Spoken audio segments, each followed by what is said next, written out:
Primera de Juan, capítulo 2, versículos 18 al 23. Voy a dar lectura a estos versículos y ustedes me siguen con su vista. Y la palabra de Dios se lee de la siguiente manera: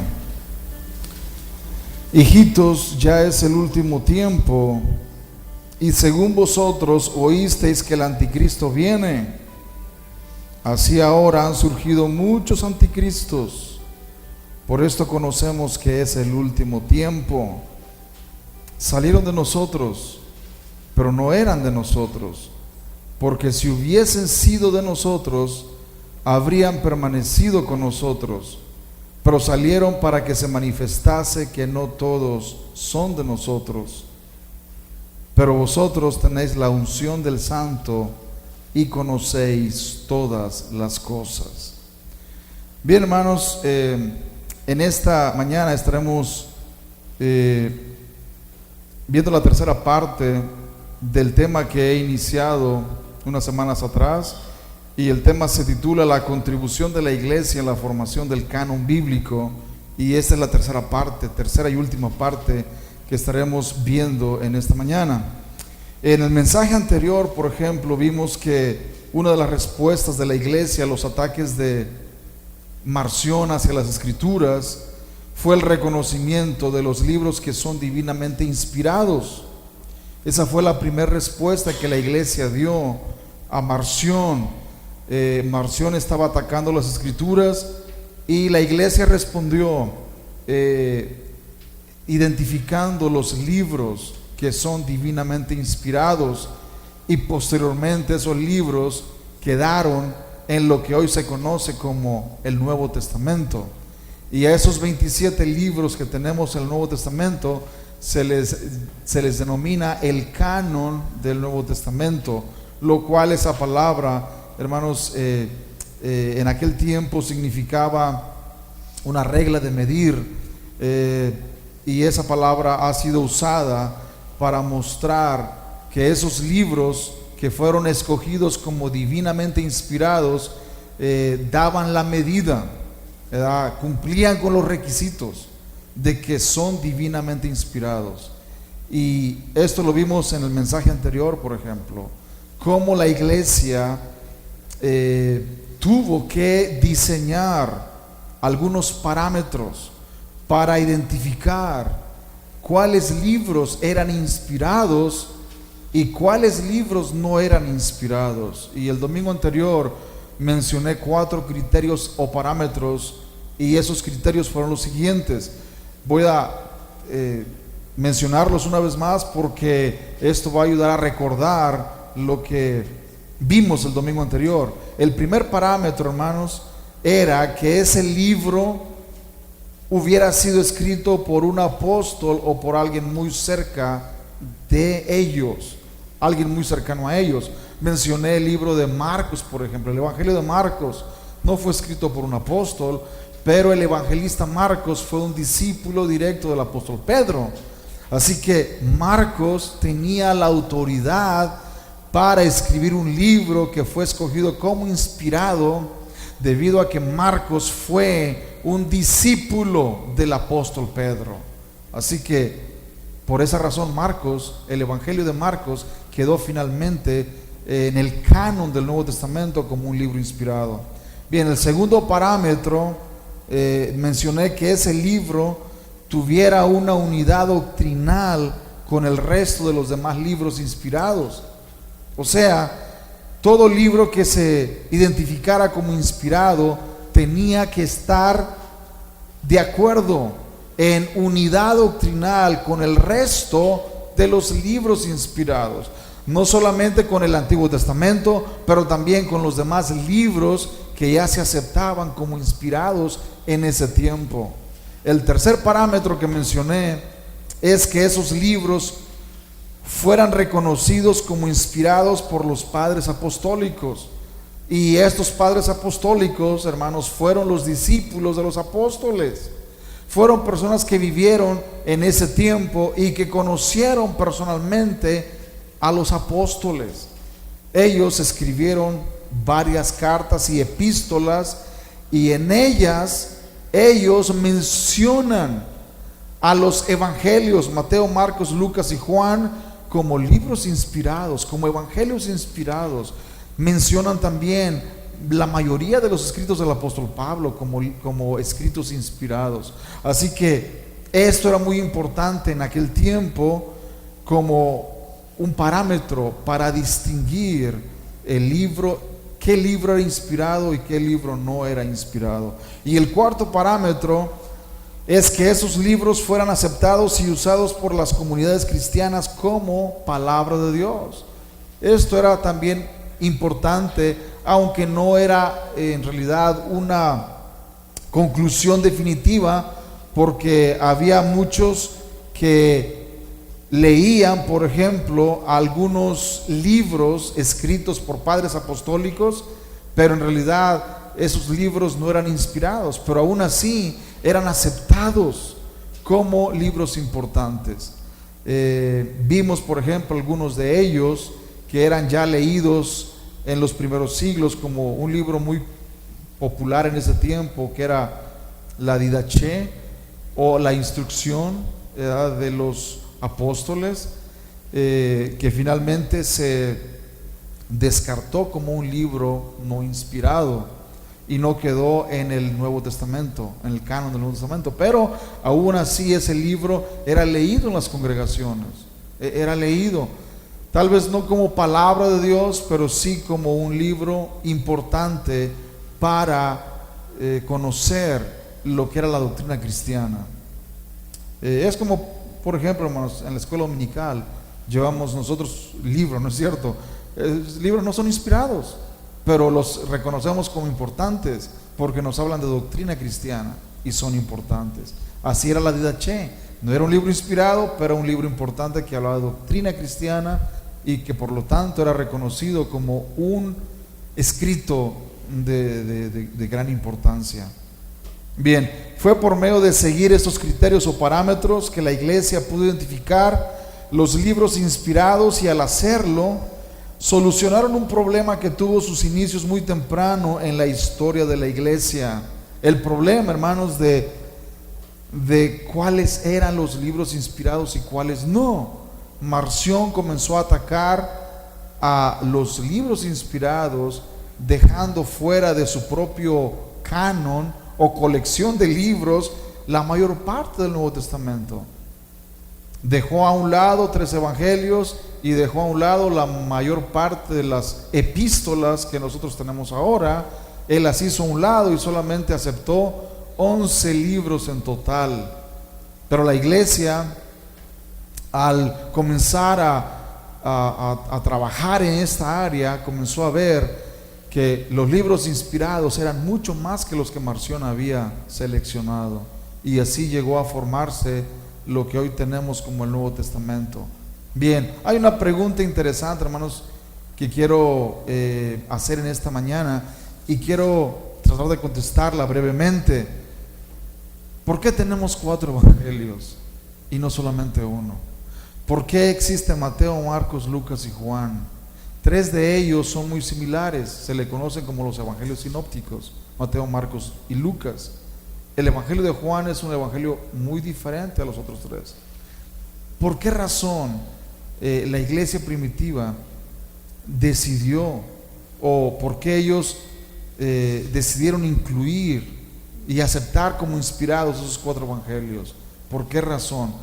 Incluso recientemente ha habido unas críticas muy fuertes, y uno de los ataques favoritos de algunos críticos en el día de hoy es el de intentar desacreditar la inspiración de las Escrituras, precisamente al afirmar que, debido a que los evangelios tienen varias diferencias muy marcadas entre ellos, e incluso algunas aparentes contradicciones, ellos dicen no pueden ser inspirados.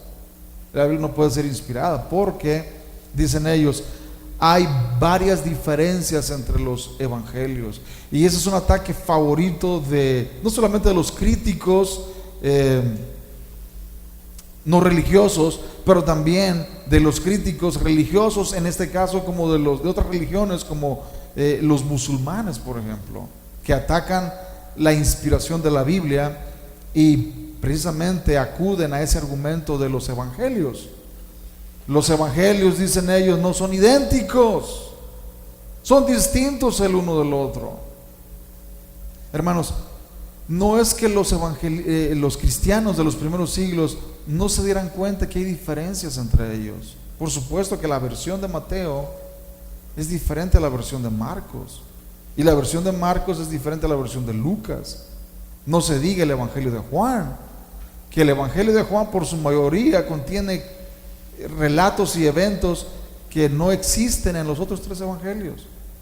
El Evangelio de Juan es por esa razón único en su género, porque no existe ese material en los demás evangelios. Pero la respuesta, hermanos, está de la siguiente manera. La razón por la que fueron incluidos los cuatro evangelios y aceptados como inspirados en lugar de uno solamente fue porque la iglesia rechazaba las afirmaciones de los gnósticos y de Marción en particular, que los gnósticos decían que ellos tenían un conocimiento secreto que solamente ellos conocían, porque un apóstol se los había transmitido a ellos. Y hay un evangelio gnóstico, hermanos, que se llama el Evangelio de Tomás. Bueno, este Evangelio de Tomás es un evangelio gnóstico, completamente apócrifo, completamente no inspirado en ningún sentido de la palabra, sino que fue escrito por los gnósticos para tratar de justificar el conocimiento secreto que supuestamente Cristo les había transmitido a ellos. ¿Y qué hicieron los cristianos ante ese argumento de los gnósticos? No es cierto. Si hubiera tal conocimiento secreto, los apóstoles lo hubieran dicho. Por lo tanto, no es el conocimiento o la transmisión de un apóstol. Nosotros tenemos el testimonio de 4 apóstoles o 4 libros divinamente inspirados, que son los evangelios: Mateo, Marcos, Lucas y Juan. Y aunque hay diferencias entre ellos, ellos concuerdan en un solo mensaje. Esa era la respuesta, hermanos, de la iglesia. Por esa razón entendieron que los 4 evangelios eran importantes para refutar la enseñanza falsa de los gnósticos, de que ellos habían recibido esa revelación secreta por parte de Tomás, el apóstol Tomás, y de que Tomás les había transmitido esta enseñanza secreta a ellos. Justo González, en su obra Historia del Cristianismo, nos muestra, hermanos, de una manera interesante esta respuesta, y quiero dar lectura a un breve párrafo que se encuentra en la página 81 y dice: la respuesta es que la iglesia estaba enfrentándose al reto de los gnósticos y de Marción. Los gnósticos decían que el mensajero divino había dejado sus enseñanzas secretas en manos de algún discípulo preferido, en este caso Tomás, por ejemplo, o Juan o algún otro, y así circulaban supuestos evangelios que pretendían contener esos secretos. Uno de ellos, por ejemplo, es el Evangelio de Santo Tomás. Cada grupo gnóstico decía tener su propio evangelio y una tradición secreta que les unía con el Salvador. Frente a tales pretensiones, la iglesia optó por mostrar que sus doctrinas tenían el apoyo no de un evangelio supuestamente escrito por tal o cual apóstol, sino de varios evangelios. El hecho mismo de que todos estos evangelios diferían entre sí, pero al mismo tiempo concordaban en los elementos fundamentales de la fe, era prueba de que las doctrinas de la iglesia no eran invención reciente, sino que reflejaban las enseñanzas originales de Jesucristo. De igual modo, mientras Marción pretendía que el evangelio original era el de Lucas, al cual había que restarle cualquier influencia judía, la iglesia respondía señalando hacia 4 evangelios, escrito cada uno desde un punto de vista particular, pero puestos todos a las enseñanzas de Marción y de los gnósticos. Por esa razón, hermanos, hay 4 evangelios. Porque esos 4 evangelios, aunque son diferentes el uno del otro, son un testimonio unido. 4 testigos, un solo mensaje. Es en realidad el tema de los 4 evangelios. 4 testigos diferentes, un mismo mensaje. ¿Cuál es el mensaje? De que Cristo es el Mesías y de que Cristo nació como un niño, como un bebé de la Virgen María, y que Él vivió en un tiempo determinado, creció, se hizo hombre, predicó el evangelio en su ministerio terrenal, fue crucificado y resucitó al tercer día y ascendió al cielo. Ese es el tema de los 4 evangelios. Los 4 evangelios muestran claramente este mismo mensaje. Los gnósticos, hermanos, no aceptaban tal cosa, no creían tal cosa. Por lo tanto, los 4 evangelios hablan unánimemente de ese mismo mensaje, de Cristo como el Mesías prometido. Muchos creen que las palabras que escribió el apóstol Juan en los versículos que leímos al principio, del 18 al 23, se referían a las falsas enseñanzas de los gnósticos, quienes decían que solamente ellos poseían un conocimiento secreto que Jesucristo les había dado. Y personalmente, hermanos, yo pienso que este argumento tiene mucha razón, debido a que cuando el apóstol Juan escribió sus cartas, ya esas enseñanzas gnósticas comenzaban a ser promovidas. Y el apóstol Juan habla de estos gnósticos como anticristos. Y vean bien cómo Juan se refiere a ellos, hermanos. Dice: hijitos, ya es el último tiempo. Y según vosotros oísteis que el anticristo viene. Así ahora han surgido muchos anticristos. Por esto conocemos que es el último tiempo. Salieron de nosotros, pero no eran de nosotros. Porque si hubiesen sido de nosotros, habrían permanecido con nosotros. Pero salieron para que se manifestase que no todos son de nosotros. Hermanos, los gnósticos eran personas que habían abrazado la fe cristiana. Eran personas que habían creído en la fe cristiana, en Cristo, pero que también se habían descarriado, abrazando falsas enseñanzas, abrazando enseñanzas totalmente paganas. Las enseñanzas de la filosofía platónica, por ejemplo, era lo que los gnósticos paganos abrazaban y creían.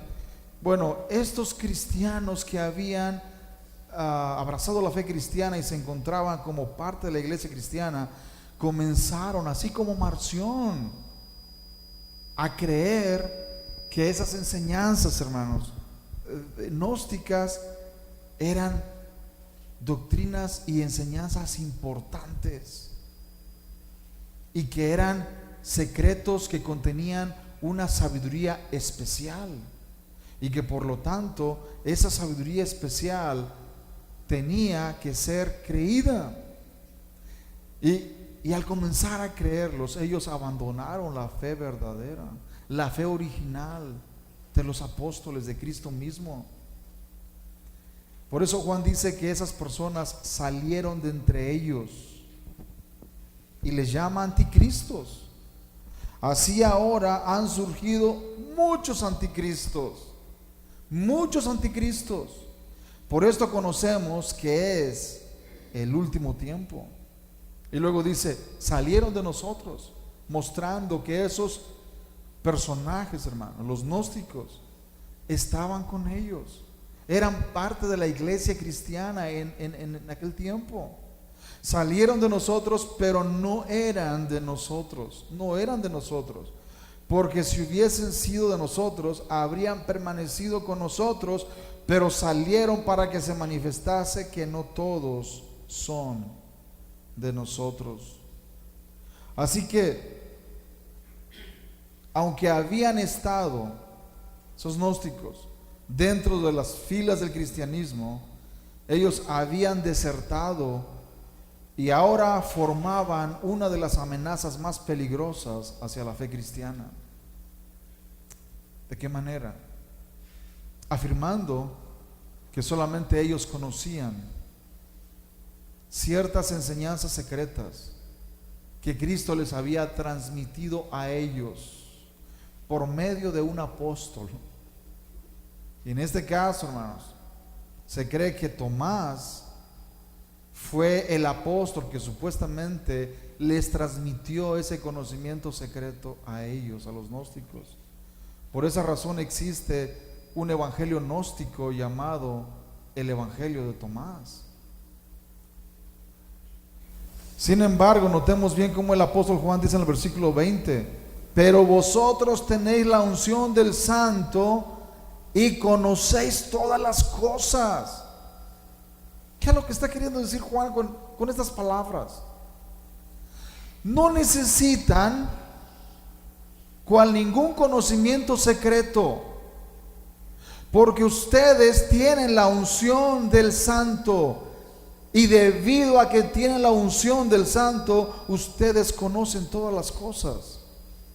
Por lo tanto, no hay necesidad de esos conocimientos secretos que los gnósticos supuestamente dicen que ellos tienen. ¿Se dan cuenta, hermanos? El ataque de los gnósticos era terrible. Ellos decían: nosotros somos la iglesia verdadera. Somos los únicos que conocemos ese conocimiento secreto impartido por Cristo a sus apóstoles, y sus apóstoles nos han transmitido ese conocimiento secreto a nosotros. Juan dice: es mentira, no se dejen engañar por esos anticristos. Así les dijo, hermanos. Esos anticristos son engañadores. Estuvieron un tiempo con nosotros, pero salieron y se fueron porque no eran de nosotros. Hermanos, Marción fue alguien que abrazó la fe cristiana, pero se demostró que no era realmente un cristiano nacido de nuevo, por las herejías que terminó abrazando, las herejías que terminó creyendo. Así que Marción era, por así decirlo, un anticristo. Eso era lo que era Marción, un anticristo. Tal como el apóstol Juan dice que todos esos que salieron de ellos, hermanos, eran anticristos, y que ellos trataban de decir que ellos eran la única iglesia verdadera. La única iglesia verdadera. Por esa razón, las amenazas de Marción y los gnósticos eran amenazas fuertes, serias, que tenían que ser contrarrestadas por la iglesia primitiva. Lo que dice el apóstol Juan, el versículo 20, es interesante porque nos muestra que esa enseñanza del conocimiento secreto de los gnósticos ya se conocía en tiempos del apóstol Juan. Ya se conocía. Por esa razón él dice: ustedes tienen la unción del Santo y conocen todas las cosas. No tienen necesidad de ciertos conocimientos secretos, porque con la unción que ustedes tienen del Santo, ustedes pueden ser capaces de discernir lo que es verdad y lo que es mentira. Ustedes pueden ser capaces de discernir la verdad del error, aceptar la verdad y rechazar el error. Por lo tanto, los gnósticos, hermanos, diseminaban el error por todos lados, y los creyentes que conocían la verdad tenían que discernir el error y mostrar que lo que los gnósticos creían era completamente falso, que no estaba de acuerdo al evangelio que Cristo había predicado y que sus apóstoles habían predicado también. Así que la segunda respuesta de la iglesia, hermanos, ¿cuál fue? Ya vimos que la primera respuesta de la iglesia fue el canon del Nuevo Testamento. ¿Cuáles eran los libros inspirados? La segunda respuesta que la iglesia dio a este problema de los gnósticos fue los credos. Muy temprano en la iglesia, aun cuando la iglesia comenzó a ser atacada tanto por los gnósticos como por las herejías de Marción, la iglesia era todavía una iglesia perseguida por causa de su fe y de su rechazo hacia el paganismo. Y en ese tiempo, hermanos, de persecución, la iglesia no gozaba de un privilegio ante el gobierno romano, como fue el caso de después del siglo IV con Constantino, cuando se convirtió al cristianismo, que la iglesia comenzó a gozar de un estatus diferente, de tener privilegios. En ese tiempo, hermanos, en los primeros 2 siglos de la iglesia cristiana, la iglesia era perseguida encarnizadamente por los emperadores romanos, y fue en ese tiempo de persecución que ellos comenzaron a ser atacados por los gnósticos y por Marción, y fue en ese tiempo que ellos comenzaron a responder a esos ataques de diferentes maneras. Y la segunda respuesta fue poner algunos credos que los recién convertidos pudieran aprenderse de memoria. Y antes de ser bautizados, el candidato al bautismo se le hacían algunas preguntas, y ese candidato respondía a las preguntas afirmativamente, pero también se aprendía de memoria un credo que se le dio a conocer como el credo de los apóstoles. Y ese credo de los apóstoles fue muy importante. Pero ese credo de los apóstoles, hermanos, se tiene que entender en el contexto de los ataques de los gnósticos y de Marción. Porque si no se comprende el credo de los apóstoles, no se entiende en ese contexto, pareciera como que no tiene mucho sentido. Pero al entenderse en ese contexto, entonces entendemos claramente por qué los primeros cristianos formularon ese credo de esa manera. Este credo, hermanos, de los apóstoles se cree que fue escrito alrededor del año 240 o algo así.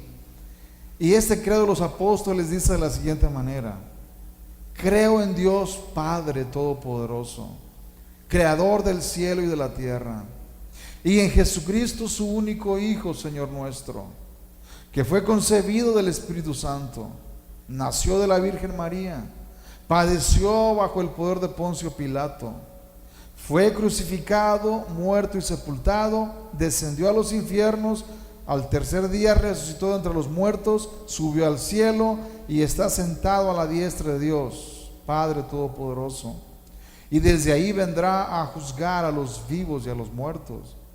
Creo en el Espíritu Santo, en la Santa Iglesia Universal, en la comunión de los santos, en el perdón de los pecados, en la resurrección de la carne y la vida perdurable. Amén. Este credo, hermanos, es uno de los credos más antiguos de la iglesia cristiana.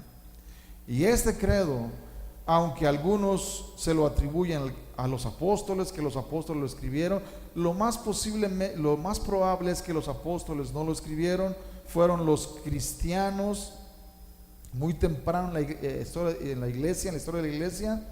Sin embargo, este credo muestra claramente que ellos escribieron este credo para contrarrestar las herejías de los gnósticos.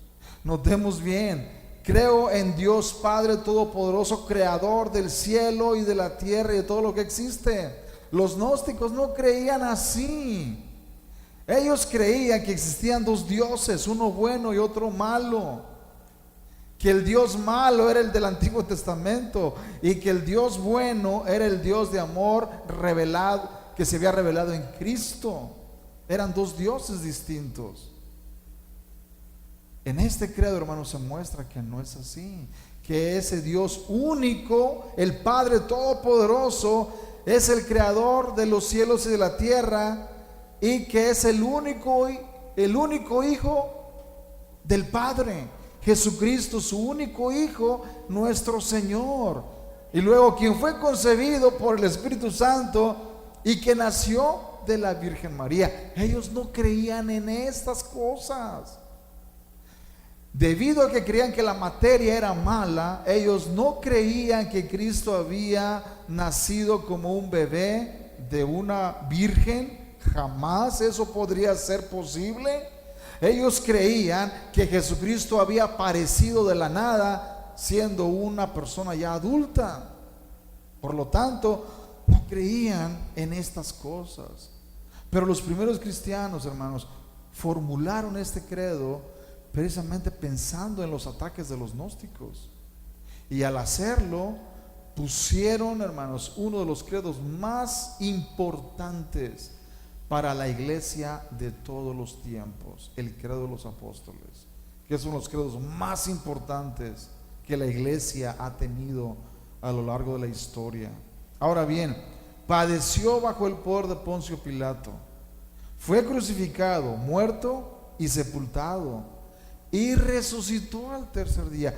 Todas estas cosas son bíblicas. El Nuevo Testamento claramente lo muestra. Pero los gnósticos no creían tal cosa. Ellos no creían que Jesucristo fuera un ser humano. Ellos creían que Jesucristo solamente parecía ser humano, pero que en realidad era un espíritu. Un espíritu. Pero el credo dice que Cristo fue un personaje histórico, hermanos, que vivió y sufrió o padeció bajo el poder de Poncio Pilato en un lugar determinado y en un tiempo determinado, cuando Pilato era gobernador de Judea. Padeció bajo el poder de Poncio Pilato, fue crucificado, muerto y sepultado, descendió a los infiernos y al tercer día resucitó de entre los muertos, subió al cielo y está sentado a la diestra de Dios Padre Todopoderoso, y desde ahí vendrá a juzgar a los vivos y a los muertos. Este credo, hermanos, es importantísimo porque nos muestra lo que la iglesia de los primeros siglos creía y encierra en unos breves enunciados el mensaje apostólico que encontramos en el Nuevo Testamento. Por lo tanto, este credo, hermanos, aunque no es inspirado, es 100% bíblico, totalmente fiel al evangelio que encontramos en el Nuevo Testamento. Es un credo que, aunque no es inspirado, hermanos, fue un credo formulado de una manera tan cuidadosa que refleja el mensaje central del evangelio.